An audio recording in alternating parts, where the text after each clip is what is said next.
Hello everybody, today we will be reading FGTeeV Campfire Tales, The Cursed Campground, Part 2. Time to continue. FGTeeV Campfire Tales. Everyone but Lexi turned toward the noise to try to pick out what could have possibly made it. Lexi stood perfectly still, hoping they wouldn't look at her, and when it happened again, beep-doop! Chase had wandered next to Lexi's backpack. She tried to pull her bag away, but Chase had already unzipped the back pocket and slipped his hand inside. "Hey!" Lexi shouted at Chase as Chase pulled out her smartphone. The sound was the phone pinging with notifications. Mike grabbed the phone out of Chase's hand. "No fair," he complained. "This is supposed to be an unplugged vacation. We were supposed to leave our devices at home." "Give it back." Lexi reached for her phone, but Mike held it high over his head.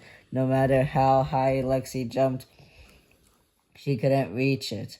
"That's my phone, Mike. Give it back." Daddy pushed himself between them. "Okay, that's enough, you two," he said. He pulled Mike's arm down and pried the phone from his hands. "I'll take that, please, and spank you very much." "Thanks, Studs," said Alexi.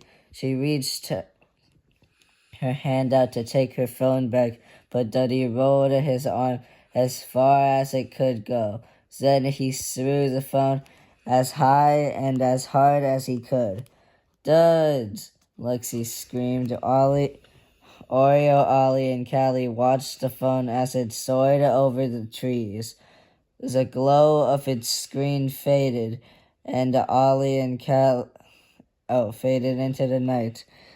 Fetch was their favorite game, and Ollie and Callie took off after the device, each wanting to be the one to find the phone and bring it back.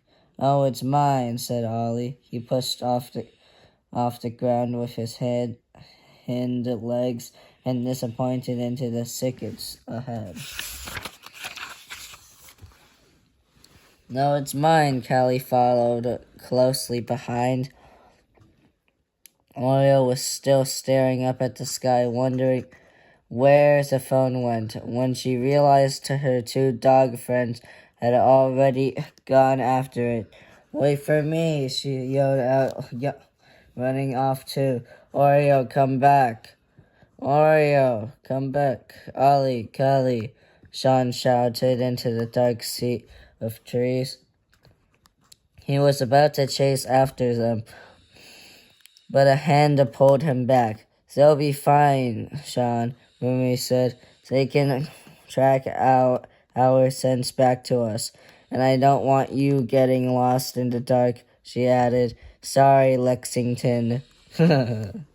Duddy had promised his oldest child he wouldn't call her by silly nicknames anymore. But he'd realized there was times when he could use them to keep her calm. With good humor, it didn't work this time. Her face was a pot of tomato soup coming to a full boil.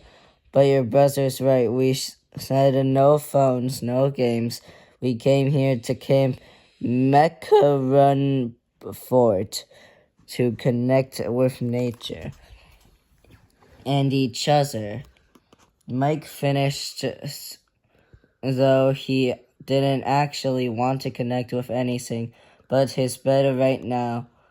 But he was still happy that Lexi had her phone taken away. Lexi, on the other hand, wanted to connect her right boot to Mike's backside. "Mommy!" she shouted, looking for support. But instead of Moobie's voice, what Lexi heard back was, "Ooh." That definitely wasn't a dog, Study gulped. Moomy grabbed Chase by the backpack before he could even sink to make a run for it this time. I think I saw a sign over that way. To everyone else, it looked like Moomy was pointing into the darkest part of the forest, but they followed her anyway. Moomy was always the one who knew exactly what to do. Sean stayed back for a moment, hoping that Oreo, Ollie, and Callie would come running. Guys, he called out. Guys, come back. But the only sound he heard was the chirp, chirp, chirp of the crickets.